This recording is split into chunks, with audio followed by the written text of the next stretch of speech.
नमस्कार। द नागरिक में आपका स्वागत है। आप देख रहे हैं कार्यक्रम रात 9 बजे। आज हम बात करते हैं महाराष्ट्र की। हालांकि जब से 2019 याद कीजिए 2019 से महाराष्ट्र लगातार खबरों में और महाराष्ट्र की जो राजनीति है रोज नई नई आशंकाओं, संभावनाओं और नए किस्म के समीकरणों की खबर दे रही है। कह सकते हैं महाराष्ट्र में जो चल रहा है हहराती नदी के बीच किनारे की ओर बढ़ती नाव की तरह। पहले बीजेपी के सपने टूटे, फिर शिवसेना के और उसके बाद एनसीपी के।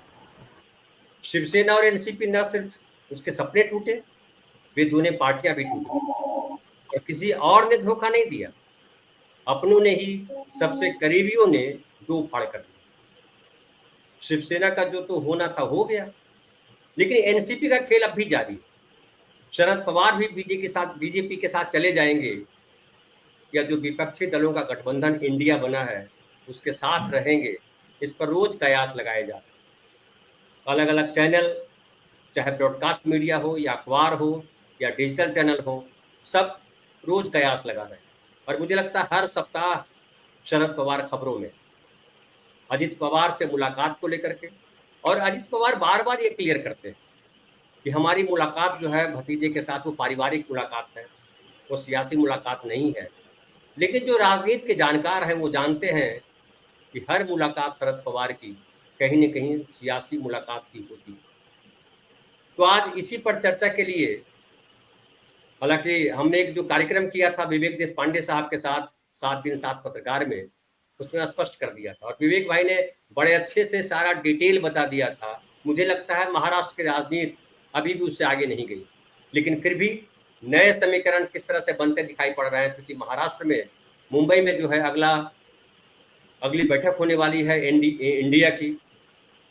तो उसके मुतालिक सारी बात करते हैं। हमारे साथ 4 और साथी पत्रकार हैं, हम उनसे आपका परिचय करा दें। पहले हमारे साथ है विवेक देश पांडे साहब। विवेक जी को आप जानते हैं, आप सब लोग।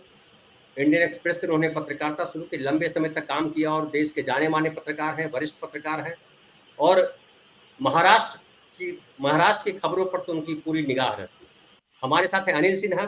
अनिल सिन्हा हैं बिहार से, लेकिन कई अखबारों के वरिष्ठ पदों पर रहते हुए अभी पुणे में सेटल्ड है। पहले जनसत्ता में थे, बॉम्बे जनसत्ता में लंबे समय तक काम किया और महाराष्ट्र की राजनीति को खूब अच्छे से जानते हैं। हमारे साथ आज जुड़े हैं विजय चोरमारे साहब। वो हमारे साथ पहली बार जुड़े हैं, लेकिन महाराष्ट्र की राजनीति के बड़े चर्चित पत्रकार हैं और पल पल की खबर उनके पास रहती है कि शरद पवार किधर जा रहे हैं, उद्धव ठाकरे कहाँ आ रहे हैं और शिंदे किधर जा रहे हैं, फडणवीस क्या कर रहे हैं, इन सब की जानकारी उनके पास रहती है। तो आपका स्वागत है। और हमारे साथ हैं दिनेश बोहरा साहब। दिनेश बोहरा साहब पहले जो है, क्या परिचय दो, दिनेश बोहरा साहब सर्वत्र हैं। वो सरकार की व्यवस्थाओं को जानते हैं, पत्रकारों के नजरियों को जानते हैं और जनता की नब्ज को भी जानते हैं कि जनता क्या पढ़ना सुनना देखना चाहती है और अवेयर करते रहते। सबसे बड़ी अच्छी बात है कि दिनेश भाई साहब के प्रोग्राम से हम पत्रकार भी अवेयर होते रहते हैं। और मैं उनको अक्सर बोलता हूँ कि आप पत्रकारिता में भले अभी आए हैं, आप नौकरशाही में रहे, लंबे समय बड़े बड़े पदों पर रहे, लेकिन आपकी नज़र जो है बड़ी तीक्ष्ण है और इससे हम सब सीखते हैं। तो हम बिना समय गवाए सबसे पहले हम आते हैं विजय भाई आपके पास। महाराष्ट्र में जो ये चल रहा है लंबे समय से, जैसा कि मैंने प्रस्तावना में कहा कि 2019 से चल रहा है, और जो वो तूफान आया है जब से बीजेपी को झटका लगा है, बीजेपी न खुद चैन से है न किसी और को चैन से रहने देगी। तो क्या लग रहा है 2024 की क्या तैयारी है बीजेपी? देखिए धनंजय जी, ये सारा जो खेल चल रहा है महाराष्ट्र की राजनीति में, वो सारा खेल 2024 की जो लोकसभा का चुनाव होगा उसके लिए चल रही है। आपने जिक्र किया 2019 की विधानसभा इलेक्शन का, तब जब बीजेपी का सरकार सत्ता स्थापन करने का सपना टूट गया, वो तब का खेल अलग था। मगर दिन बीतते गए और ये खेल 2024 की लोकसभा निवडणुका के लिए अहम बन गया और उसका पहला दाव जो खेला गया वो शिवसेना तोड़ी गई और एकनाथ शिंदे को बीजेपी ने अपने साथ लिया। उनका यही हिसाब था कि एकनाथ शिंदे के साथ जो बहुत सारे एमएलए आएंगे, वो एमएलए के साथ उनके सपोर्टर रहेंगे और उसके साथ बीजेपी जो पिछली 2019 की लोकसभा इलेक्शन की जो अपनी ताकत थी 42 जगहों की, उसके नजदीक बीजेपी जा सकेगी, यही यही बीजेपी की सोच थी। मगर एकनाथ शिंदे के साथ सरकार स्थापन करने के बाद 3 महीने में जो शिव वोटर का सर्वे आया, उसमें उनका सपना टूटते दिखा और उसमें उन्होंने 18 सीटें उन्होंने जीती। उनको 18 सीटें मिल रही थी बीजेपी और एकनाथ शिंदे के गुट को। तब से उनके बीजेपी के गुट में बहुत बड़ी हलचल थी कि आगे क्या करेंगे, कि ये बहुत महाराष्ट्र में अगर 24 सीटों का नुकसान होगा तो देश भर ये बहुत बड़ा नुकसान हो सकता है पूरे कैलकुलेशन में बीजेपी के लिए। इसलिए तब से उसके बाद देखिए पिछले अगस्त के बाद महाराष्ट्र में कुछ दंगे हो गए, लव जिहाद के मोर्चे निकाले गए, ये सारा खेल बीजेपी ने जो अपना ध्रुवीकरण करने के लिए किया, मगर उसके भी कुछ हाथ नहीं आता। ये दिखने के बाद उन्होंने एनसीपी तोड़ी, राष्ट्रवादी कांग्रेस तोड़ी और अजित पवार को साथ लेने की कोशिश की। वो सारे लोगों को उन्होंने गन गन पॉइंट पे ले लिया है। एक कोई भी बंदा जो एनसीपी का बीजेपी के साथ गया वो राजी खुशी के लिए गया है, कुछ पद के लिए गया है, ऐसा कुछ भी नहीं। जो लोग गए गन पॉइंट पर लिए गए, जो सेंट्रल एजेंसियां है, सेंट्रल एजेंसी के दबाव में गए हैं और मुझे लगता है उसका फल उन्हें जो अब कुछ सर्वेज आए उसमें दिख रहा है। पिछली बार एक साल पहले जो 18 जगह दिखा रहे थे, तब 24 जगह दिख रहे बीजेपी और ये तीनों को मिलके। मुझे लगता है इतना ही फायदा हो रहा है। मगर जो शरद पवार कह रहे हैं कि महाराष्ट्र मोदी जी के साथ नहीं जाएगा, वही होगा 2024 में। इतनी सारी कवायद करके भी महाराष्ट्र भी मोदी जी के साथ नहीं जाएगा। पिछली बार उन्हें जो 42 सीटें मिली थी शिवसेना और बीजेपी के अलायंस को, उतनी सीटें अब नहीं मिलेगी उनको, उसमें बड़ा नुकसान सहना पड़ेगा। जी जी विजय। अनिल भाई, मैं आपके पास आता हूँ। शरद पवार 2019 के बाद लगातार सबसे बड़े प्लेयर वही साबित हुए, और बल्कि कहें कि 2019 के चुनाव के पहले भी जब ईडी का नोटिस आया था और शरद पवार ने कहा था कि मैं आ रहा हूँ, तो बड़ी सनसनी फैल गई। और बीजेपी लगातार इस कोशिश में है कि शिवसेना तो ठीक है, हिंदुत्व वाली बात पे उसको तोड़ लिया, लेकिन शरद पवार को तोड़ेंगे तो जो है वो महाराष्ट्र में जो कांग्रेस का जनाधार है वो खत्म। और लग रहा है उनको कि कांग्रेस को दबा पाएंगे, जब तक शरद पवार को नहीं हम दबाएंगे तब तक कांग्रेस दबेगी नहीं। तो क्या शरद पवार को दबा सकती है बीजेपी, ऐसा लगता है, या शरद पवार जो है खेल खेल रहे हैं और बीजेपी को एक दिन और बड़ी जोर से पटकनी देने को, क्या लग रहा है? नहीं, देखिए दो एस्पेक्ट है ये दबाने वाला में। एक दबाने वाला एस्पेक्ट जो था, जो दबने वाला था मामला, वो तो दबा दिया उन्होंने। जो कमजोर नस थी उनकी वो तो उन्होंने दबा दी। जो गन पॉइंट पर बता रहे हैं वो सब तो उनको ले गए। उसमें से मतलब जो लोग गए हैं वो कोई उनको छोड़ के जाने वाला नहीं था, लेकिन उनको जाना पड़ा। तो ये स्थिति तो उन्होंने कर दी। मतलब चुनौती तो पवार को बहुत बड़ी चुनौती मिली है बीजेपी से, लेकिन पवार को अभी मतलब जो कोशिश वो कर रहे हैं लगातार, ये जो मैसेजेज भी हैं वो ये है कि पवार चले आए। तो मेरी जहाँ तक राजनीति की समझ है कि पवार खुद नहीं जा सकते बीजेपी में, नहीं जाएंगे। इसीलिए कि जो पॉलिटिक्स है उनकी, उस पॉलिटिक्स में उसके लिए मतलब गुंजाइश नहीं है। तो इसीलिए पवार तो उधर ही रहेंगे। और दूसरा है कि बीजेपी उनको, मतलब मोदी सरकार उनको अब इससे ज़्यादा नहीं दबा सकती जितना दबा चुकी है। मतलब उनके तो देखिए, जो लोग जानते हैं, सब लोग यहाँ जानते ही हैं, अजीत पवार हो या दिलीप वलसे पाटिल हो, चाहे छगन भुजबल हो या इवन प्रफुल्ल पटेल हो, ये इन लोगों की राजनीति या इनका जीवन जो है बिना शरद पवार के कुछ मायने नहीं रखता है, इन सबको पता है। और इसी उसको उन्होंने छीन लिया, तो ये तो बहुत बड़ी डकैती उनके लिए हो गई। लेकिन अब इससे ज़्यादा वो दबा नहीं सकते। और पवार जो है, जो थोड़ा बहुत जो लग रहा है क्या कि वो मतलब उदारता दिखा रहे हैं, इसीलिए कि उनके सारे लोग उनके चंगुल में हैं। तो उनको समझिए क्या कि थोड़ा सा कम दिक्कत हो, इसीलिए ये थोड़ा सा मतलब ये जो मिक्स मैसेजेस दे रहे हैं वो उसके लिए है। लेकिन पवार अल्टीमेटली 2024 में उनको शिकस्त, मतलब उनको टेक ऑन करेंगे, उनसे मुकाबला करेंगे, ये पक्का है। अब एक और बात है, पवार साइलेंटली रिप्लेसमेंट भी कर रहे हैं। जैसे कि उधर नासिक में अमोल कोल्हे को उन्होंने छगन भुजबल की जगह खड़ा करने की कोशिश मतलब खड़ा कर दिया है। वो एक अल्टरनेटिव तो वहाँ मिल ही गया लोगों को।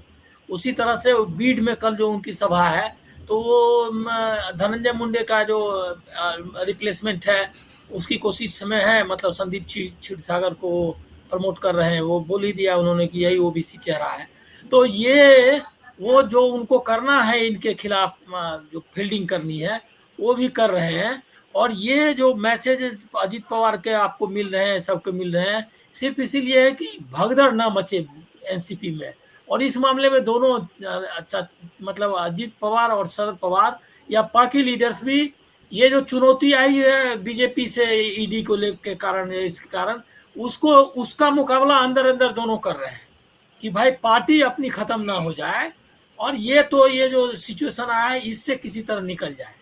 तो ये मजबूरी से चल रहे हैं। तो लेकिन जो ultimately NCP as a whole वो बीजेपी के खिलाफ काम करेगी।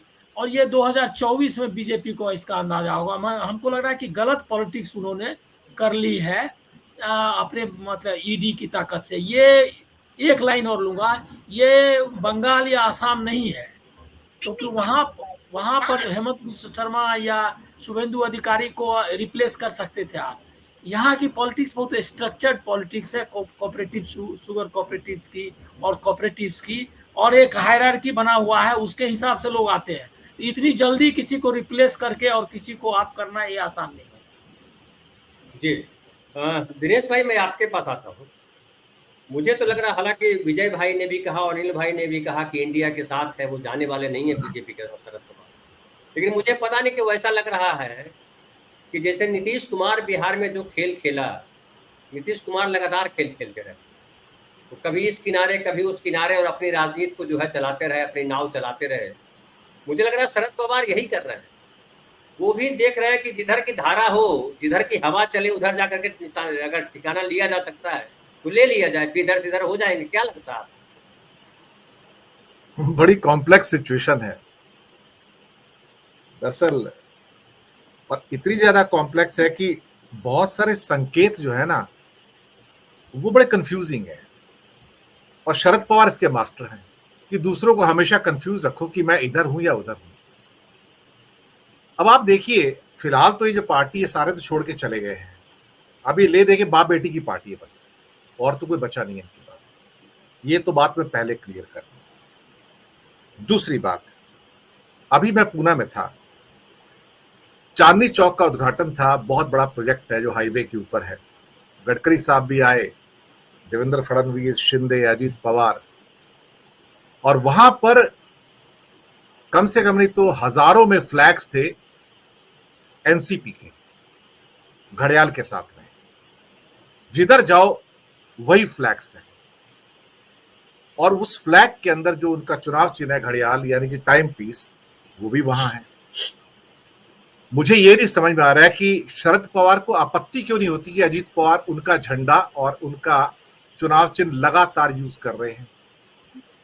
जब इलेक्शन कमीशन ने पूछा कि हाँ भी चुनाव चिन्ह के बारे में, तो शरद पवार कहते हैं कोई डिस्प्यूट ही नहीं है। आप सोचिए, शरद पवार सिर्फ हमारे साथ खेल नहीं खेल रहे हैं, शरद पवार इलेक्शन कमीशन के साथ भी खेल खेल रहे हैं। और अंत में होगा क्या, ये एनसीपी ऐसी लड़ेगी, इसके कुछ मेंबर अजीत ग्रुप से आ जाएंगे और कुछ मेंबर जो है हमारे बाप बेटी वाले भी आ जाएंगे, मैं आपको बताऊं, और यहां पे सीटें बांट लेंगे। ये मैं समझता हूं कि चुनाव आयोग को या तो फैसला करना चाहिए, भाई ये एनसीपी है, ये एनसीपी है। और जब ये लोग कहते हैं कि उसमें कोई दो फाड़ ही नहीं है, दो डिस्प्यूट ही नहीं है, तो फिर आप शरद पवार के ऊपर तो शंका करोगे। लोग कहते हैं कि शरद पवार जाएंगे नहीं, भाई शरद पवार अकेले नहीं जाएंगे तो क्या फर्क पड़ जाएगा, बाकी सारे तो चले गए ना, एक एक करके चले गए। एक बेटी बच जाएगी, उसको भी कहीं मौका मिला, वो भी चली जाएगी बाद में। 15 दिन में 10 मुलाकातें हो जाती है अजीत पवार की, और संशय की सारी घड़ियां भी निकल कर आती हैं। और फिर ये कहते हैं नहीं मेरा परिवार है, मैं तो उनसे मिलूंगा। भाई जरूर मिलिए, हमें कोई आपत्ति नहीं है, आप प्रतिदिन मिलिए, गले मिलिए, जो मर्जी कीजिए। लेकिन जब आप एक गठबंधन का हिस्सा होते हैं तो उसकी एक शुचिता भी होती है, उस गठबंधन के अंदर एक सैंक्टिटी होती है, एक पवित्रता होती है। आप प्रतिदिन उस पवित्रता को भंग करेंगे और फिर कहेंगे मैं इनके साथ में हूं, तो मुझे लगता है कि कांग्रेस ने अंदर से जो एक पृथ्वीराज चौहान का जो स्टेटमेंट भी था और संकेत मिले थे कि सभी 48 सीटों पर कांग्रेस के उम्मीदवार फिक्स कर लो, क्योंकि अब इस बात का भरोसा नहीं है कि एनसीपी हमारे साथ में होगी या नहीं देगी। हो सकता है वो सोचे कि उद्धव भी कल होगा नहीं होगा, उद्धव तो फिलहाल साथ में ही है उनके, लेकिन एनसीपी का अब कोई भरोसा नहीं है। और एक बात और, अगर आपने इनको 16 सीटें लड़ने के लिए दे दी और उनमें से कुछ लोग ये जीत भी गए, क्योंकि बीजेपी तो वहां से लड़ेगी नहीं इनके सामने, तो फिर अगर जीत भी गए तो सारे के सारे तो फिर बीजेपी के साथ चले जाएंगे, मोदी जी के साथ। अपना क्या कहते हैं, मोदी के विरोध में कौन बचेगा? एक उनकी बेटी और एक बाप, दो है बस। बाप तो मेंबर ऑलरेडी राज्यसभा का, वो तो सीट लड़ने वाला नहीं है, एक बेटी लड़ेगी। तो मुझे लगता है कि सबसे ज्यादा जो धोखा होने वाला है वो एमवीए को होने वाला है यहाँ पर। और एमवीए अगर अभी भी नहीं संभला, और एक बात और बताऊं, शरद पवार इस बात का इंतजार कर रहे हैं कि शरद पवार को इंडिया गठबंधन वाले गठबंधन से बाहर निकाल दें या एमवीए वाले उनको बाहर करें। वो ये भी दोष नहीं लेना चाहते कि मैं बाहर चला गया, वो ये चाहते हैं कि ये मुझे मेरे कर्मों के कारण एक्सपेल कर दे, तो मैं जाके कहूंगा मैं तो उनका हिस्सा था, इन्होंने बाहर निकाल दिया मुझे। आप देखिए, ये इनकी पेशेंस को टेस्ट कर रहे हैं। इस टाइम एमवीए की पेशेंस टेस्ट हो रही है शरद पवार के द्वारा। शरद पवार पुराने खिलाड़ी हैं, लेकिन अल्टीमेटली दो नाव में पैर रखने वाला व्यक्ति हमेशा डूबता है। और इंडिया गठबंधन, मैं पहले कई प्रोग्राम कर चुका हूं, घर के विभीषणों से सावधान हो जाओ, अदरवाइज आप ना यहां के रहोगे ना वहां के रहोगे, अकेले बाप बेटी बचेंगे यहां पर इस एनसीपी में और कुछ नहीं कर पाएंगे। वैसे भी पिछली बार 5 सीटें थी, 2 सीटें जीत जाएंगे 48 में से, इससे ज्यादा उनकी हस्ती अब नहीं है। धनंजय कुमार जी।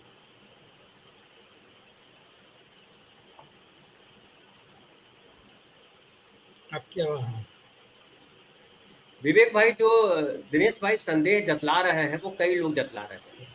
कई लोगों को लग रहा है कि शरद पवार हिच कर रहे हैं इंडिया को, लेकिन मुझे लग रहा है कि जैसा कि हालांकि विजय भाई ने भी कहा और अनिल भाई ने कहा कि कहीं जाने वाले नहीं है, इंडिया के साथ है। मुझे लग रहा है कि शरद पवार जो है बहुत तेज खिलाड़ी है और बीजेपी के जो मोदी और शाह है और शरद पवार है, दोनों में सहमात का खेल चल रहा है।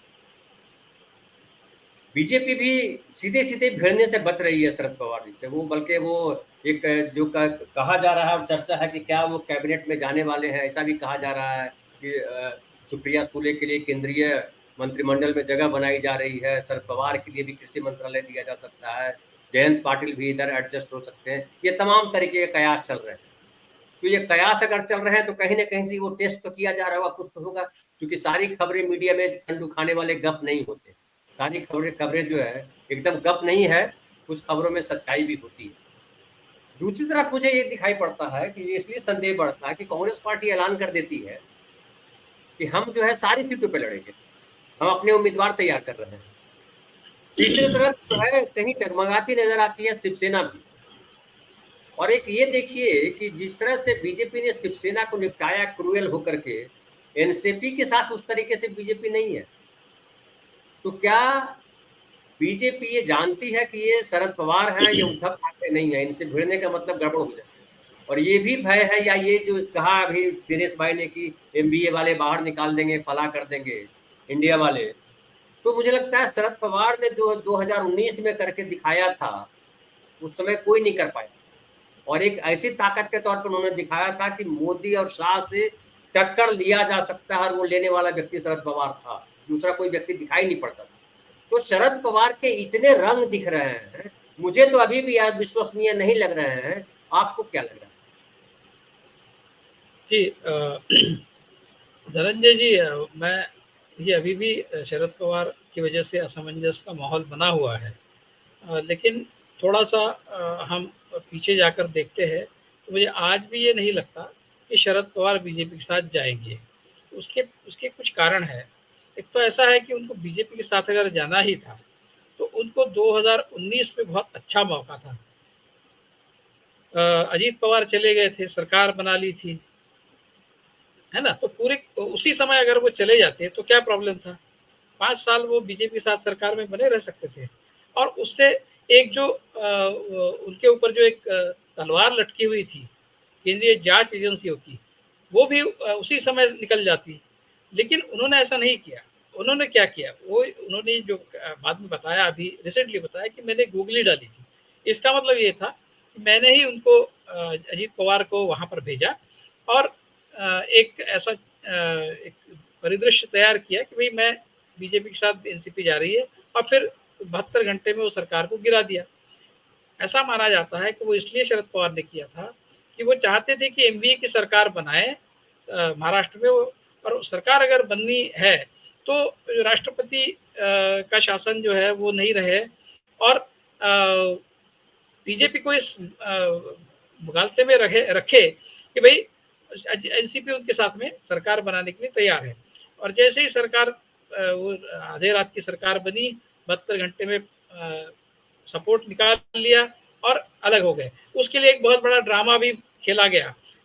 जब शरद पवार ने अपनी पार्टी की बड़ी सभा ली और उसमें 2-3 दिन सब वो ड्रामा चला, उसके बाद फिर अजीत पवार वापस आ गए और फिर से उसके बाद फिर एमवीए की सरकार बनी। तो अगर शरद पवार बीजेपी के साथ जाना चाहते थे तो उसी समय जा सकते थे, बहुत आसान थी स्थिति, क्या मुश्किल था। आज और उनको पुराना जो रिकॉर्ड है बीजेपी के साथ में, वो ये है कि वो बीजेपी के साथ कभी भी आइडियोलॉजिकली अलाइन नहीं हुए। वो ऐसे व्यवस्था में बीजेपी को अपने साथ ले सकते हैं जिस व्यवस्था के वो अध्यक्ष है, वो बीजेपी का सपोर्ट ले सकते हैं, बीजेपी को साथ में ले सकते हैं जिस व्यवस्था के वो अध्यक्ष है।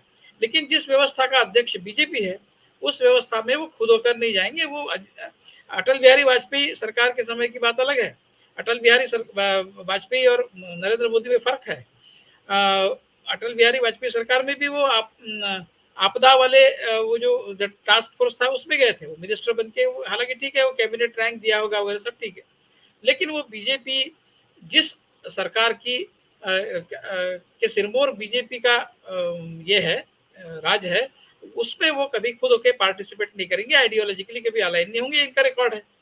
और एमवीए सरकार जिस तरह से उन्होंने बनाई, वो रिकॉर्ड भी उनके सेक्युलर क्रेडेंशियल को एस्टेब्लिश करता है। अब अभी जो वो कर रहे हैं उससे फिर से संदेह पैदा होता है, ये बात सच है, लेकिन मुझे लगता है वो अभी जो कर रहे हैं वो सिर्फ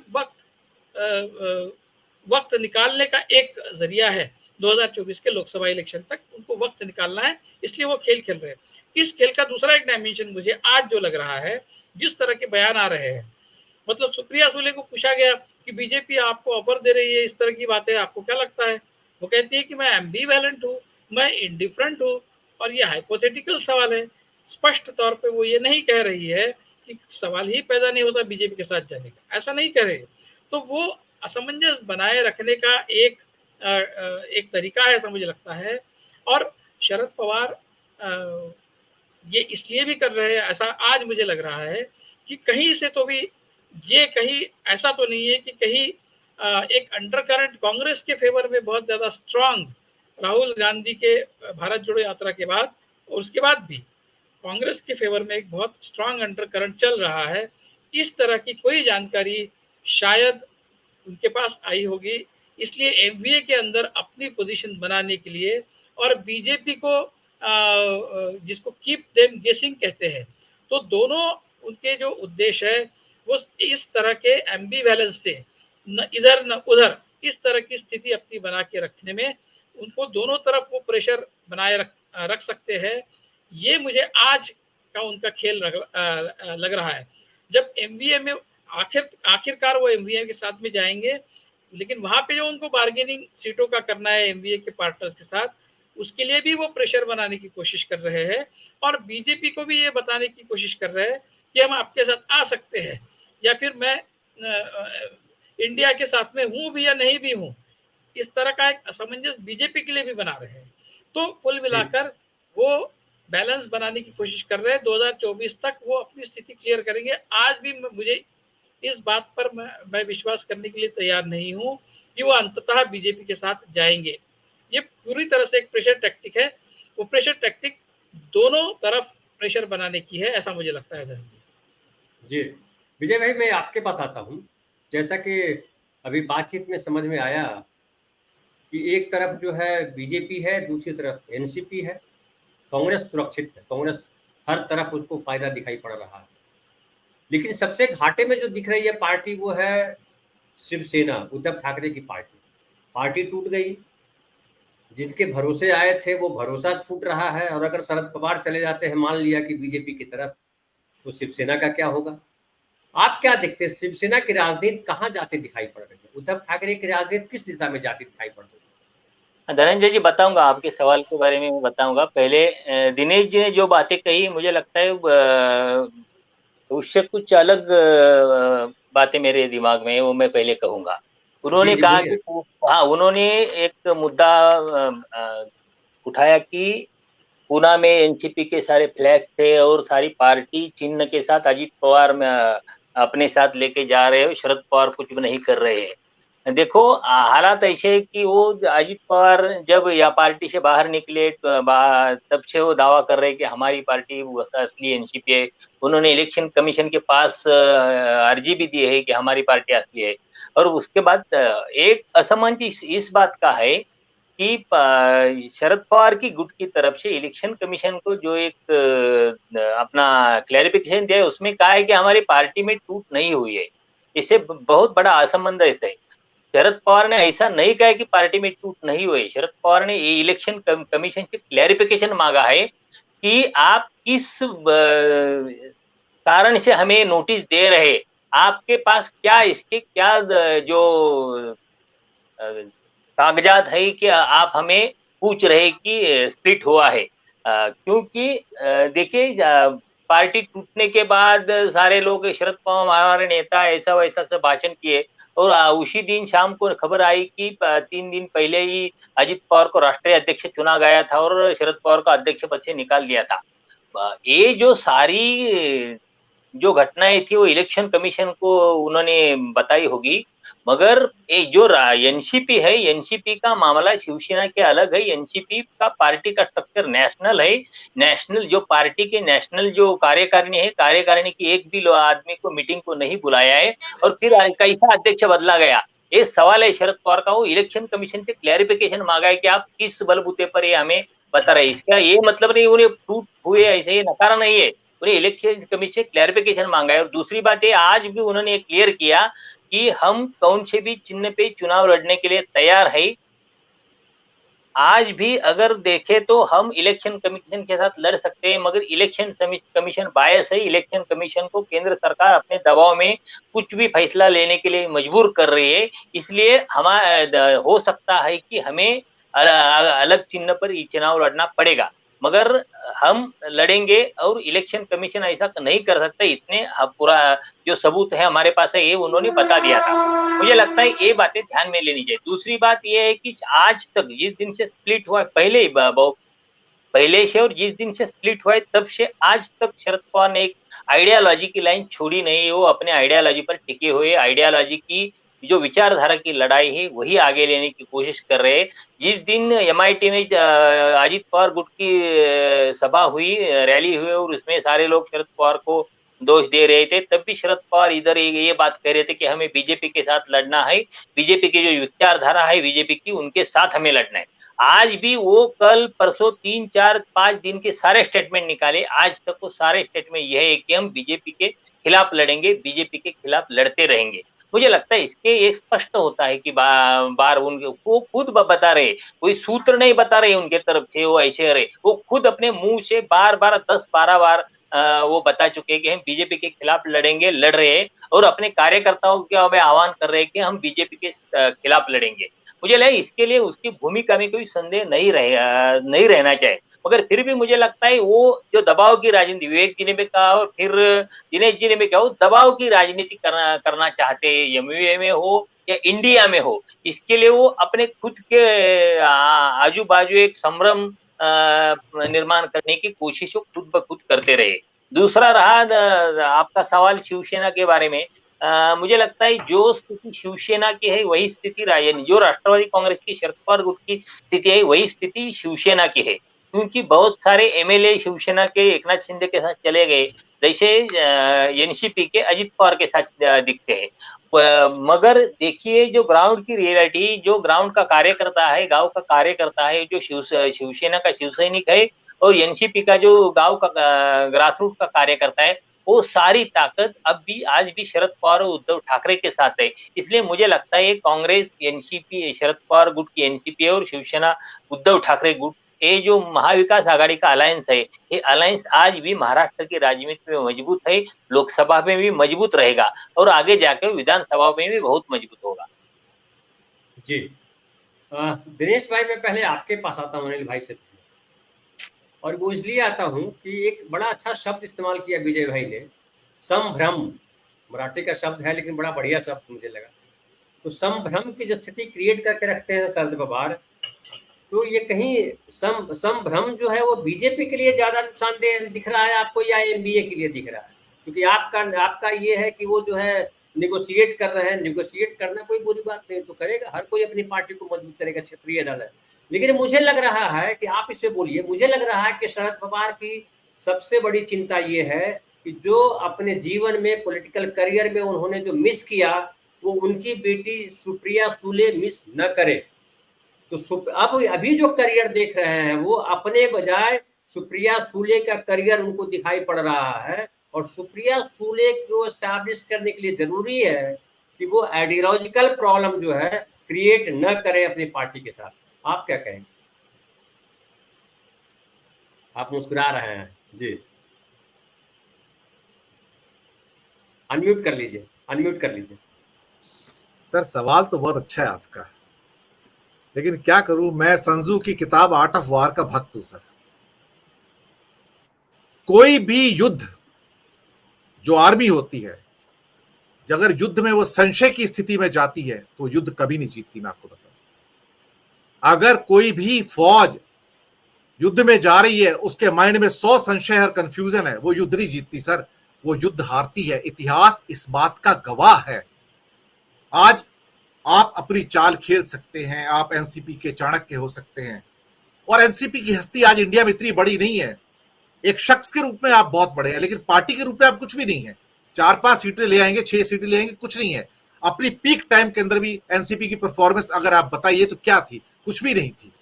तो लेकिन शरद पवार हमेशा पार्टी के कद से 10 गुना बड़े दिखाई देते हैं।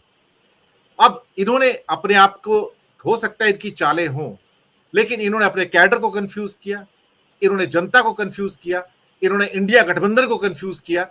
आप कंफ्यूज्ड माइंड से युद्ध करने जाइए, आपकी हार पक्की है। मैं आपको पहले बता दूं, आप खुद तो डूबेंगे, उनको भी लेके डूबेंगे। मेरी स्थिति बड़ी क्लियर रहती है। मैं जो माइंड लेके चल रहा हूं उससे चल रहा हूं। मैं खुद कह रहा हूं आपसे, मैं सबका सम्मान करता हूं, सबके मत का सम्मान है, लेकिन मैं एक मत लेके चल रहा हूं। मेरा मत यह है कि आप अगर संशय लेकर और मन में कंफ्यूजन लेके और सारी जनता को कंफ्यूज करके, अपने कैडर को कंफ्यूज करके अगर आप जाना चाहते हैं युद्ध में, तो निश्चय आपकी हार होगी। आप नहीं जीत सकते। आप 1000 कोशिश कर लिए, और जो आपके साथी होंगे, आप खुद भी डूबेंगे और उनको भी साथ में लेके डूबेंगे। अच्छा होगा, 5-6 महीने 7 महीने बचे हैं, संशय दूर करो, अपनी स्थिति को क्लैरिफाई करो। यहां हो वहां हो, चुनाव चिन्ह ए है या बी है, आपकी लॉयल्टी किसके साथ में है। अगर आप रहते इधर हो और लॉयल्टी उधर है, तो माफ कीजिएगा, इतिहास इस बात का गवाह है कि बड़े बड़े युद्ध इसीलिए हारे गए हैं। और शरद पवार, आप ये मत कहिए कि उनसे बड़ा कोई योद्धा दुनिया में पैदा नहीं हुआ, या शरद पवार जो संजू जिसने किताब लिखी आर्ट ऑफ वॉर उससे बड़ा था। मैं तो इतिहास की बात करता हूं, मैं तो सीधी वो बात करता हूं जो मेरे दिल पे भी चोट करती है, जो मेरे दिल से निकलती है। मैंने बात कही जी। धनंजय जी, वक्त कम है, बाकी हमारे मेहमान भी हैं, विद्वान भी हैं। बिल्कुल, मैं आता हूं अनिल भाई आपके पास। भाई दिनेश जी ने तो सारा बतला दिया, इतिहास पढ़ करके बतला दिया कि इतिहास में ऐसा होता है। हालांकि फिर भी शरद पवार मुझे लगता कभी हारे नहीं।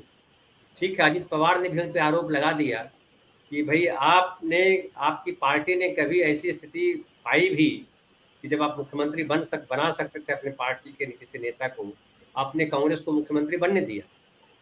अब तो मौका नहीं है। एक पॉइंट ऐड कर दूं, आप संशय दुश्मन के अंदर पैदा करते हैं, अपने अंदर नहीं। अपनी आर्मी में नहीं पैदा करते, अपने आर्मी के अंदर क्लैरिटी रखते हैं। कंफ्यूजन दूसरों में पैदा करना है जो दुश्मन है। मुसीबत है कि यहाँ कंफ्यूजन अपनी कैडर में हो रहा है, अपनी आर्मी में हो रहा है। जी जी जी जी। नहीं, मैं अनिल भाई आपसे भी कहूंगा कि ये जो संभ्रम की जिसका जो शब्द इस्तेमाल किया है, ये संभ्रम बड़ा कमाल है।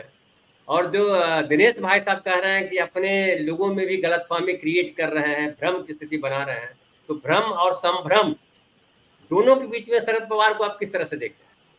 क्या देखिए, ये एक तो मतलब दिनेश जी से मैं सहमत नहीं हूं। शरद पवार उधर नहीं है, और ऐसा है उनकी स्थिति को समझिए। इस मामले में सर अनिल जी, मेरी सूचना बिल्कुल क्लियर है। शरद पवार खुद कभी नहीं जाएंगे बीजेपी में, मैं आपको बता दूं। इस मामले में मैं भी कंफर्म हूं, he will never go with BJP. बस ये मेरा कहना, पहले भी कहता हूं, आज भी कहता हूं सर जी। अभी देखिए क्या है, आपके सारे लोग बंधक हो गए हों, परिवार के लोग भी बंधक हैं, पार्टी के लोग भी बंधक हैं, और बंधक किसके हैं? ईडी और सीबीआई के बंधक हैं। अब इसी हालत में आप जरा इमेजिन करिए कि जो घर का मुखिया है वो किस तरह रोल करेगा, और जो लोग बंधक है वो भी आके बोल रहा है कि हम क्या करें, आप बताइए। तो इनके पास कोई ऑप्शन, मतलब इनके पास कोई सॉल्यूशन नहीं है, उससे ईडी से कौन बचाएगा उनको? तो ये बोल रहे हैं कि भाई लेकिन हम तो नहीं जाएंगे आपके साथ। और जनता के बारे में है क्या कि कोई भ्रम नहीं है, वो जिधर पवार मतलब एनसीपी का मतलब है, मेरा विजय जी से एकदम पूरी तरह से सहमत हूं मैं कि जिधर शरद पवार है उधर ही एनसीपी का कैडर है और उनका समर्थक है। वो सब कोई अजीत पवार वगैरह की किसी की कोई ताकत नहीं है उसके उनको मैनेज करने के बाद, ऐसे थोड़ी फोटो लगा रहा है।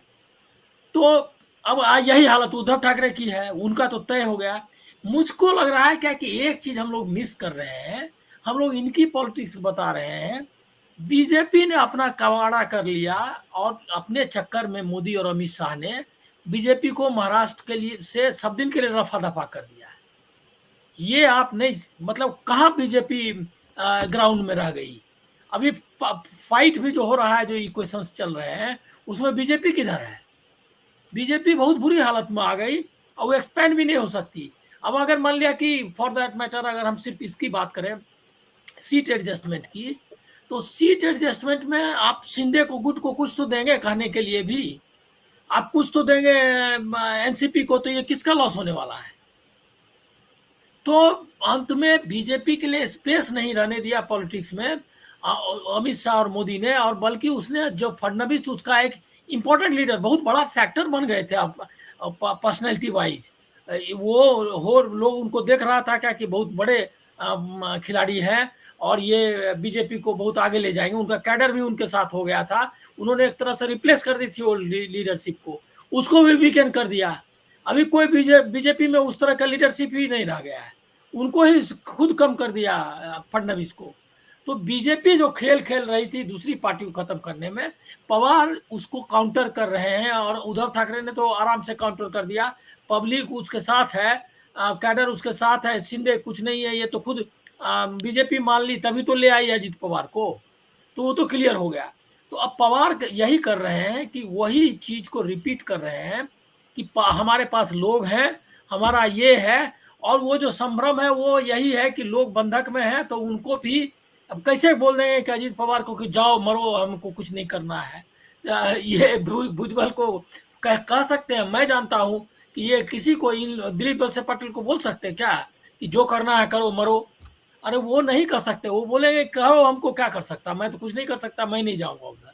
इतनी पर ही बात है, और हमको इसी लाइट में लेना चाहिए, इधर उधर की कोई बात नहीं है। वो सीधे इंडिया में है, और अजीत पवार वगैरह भी बीजेपी में नहीं है, ये बात आप समझ लीजिए। अब उसको कैसे एडजस्ट करें, ये ट्रिक है, मतलब ट्रिकी सिचुएशन है, उसको वो एडजस्ट करने की कोशिश कर रहे हैं।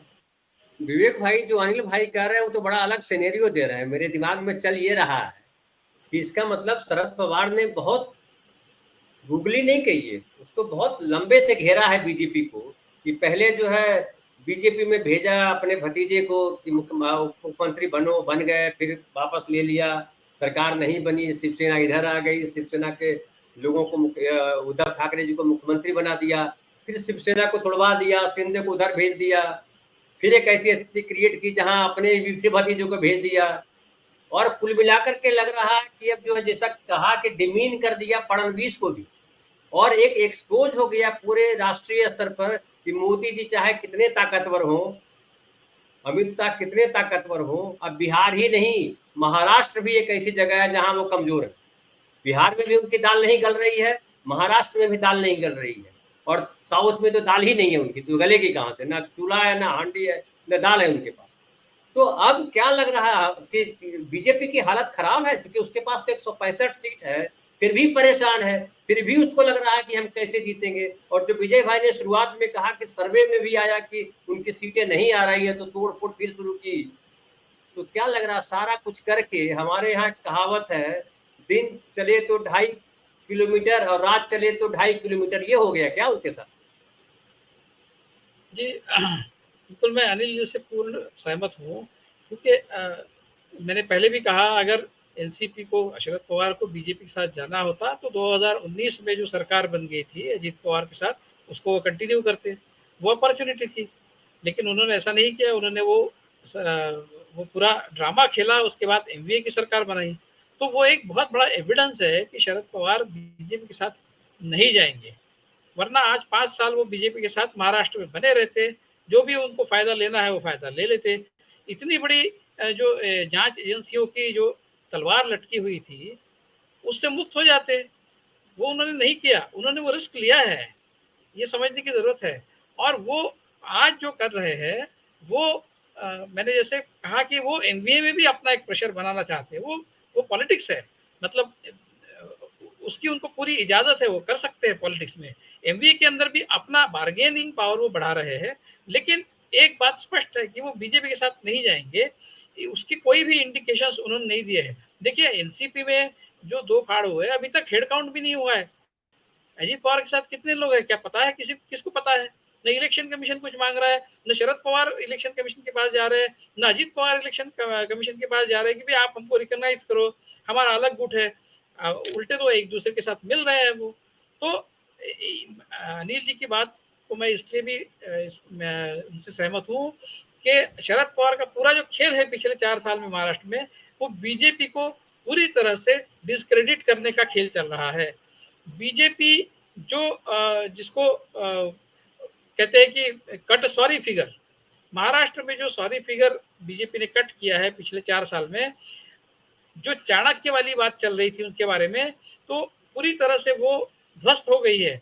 और बीजेपी को आखिर क्या हासिल हुआ पिछले 4 साल में महाराष्ट्र में, इस तरह के सवाल बीजेपी के वोटर्स खुद बीजेपी को पूछेंगे। इस तरह की स्थिति में बीजेपी को शरद पवार ने ला लिया है एमवीए का एक नया गुट बनाकर। तो अब कोई कारण नहीं बनता शरद पवार को कि इस हद तक आने के बाद वो एक अबाउट टर्न करके बीजेपी के साथ चले जाए। ऐसा नहीं होगा, वो सिर्फ वक्त बिता रहे हैं। वक्त बिताना, किसी भी तरह से बीजेपी को और डिस्क्रेडिट करना, ये ठीक है कि उनके वोटर्स के बीच में असमंजस की स्थिति पैदा हो गई, ये ठीक है।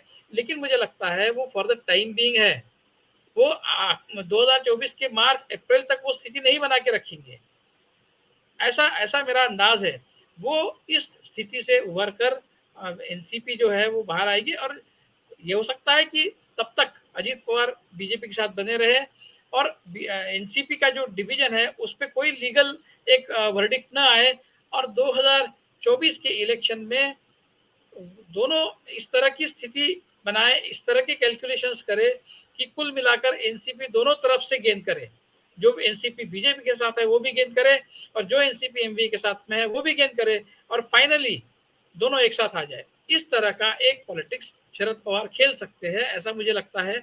मुझे आज इस बात के लिए मेरे पास कोई एविडेंस नहीं है कि शरद पवार बीजेपी के साथ जाएंगे और अपना कुछ फायदा बीजेपी के साथ करवा लेंगे। इस बात का कोई भी एविडेंस आज तक के इतिहास का नहीं है और आज भी नहीं है। जी।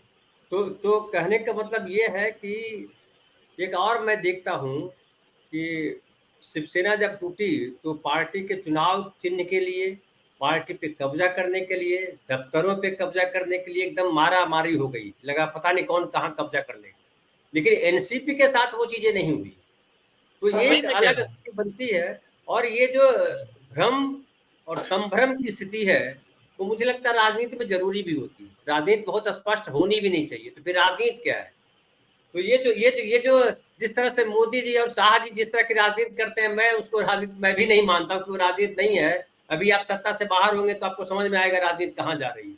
दबाव की राजनीति जो है राजनीति नहीं कहलाती है। राजनीति यही है जो भ्रम है और संभ्रम है उसके बीच में कैसे आदमी निकल रहा है दो किनारों के बीच में।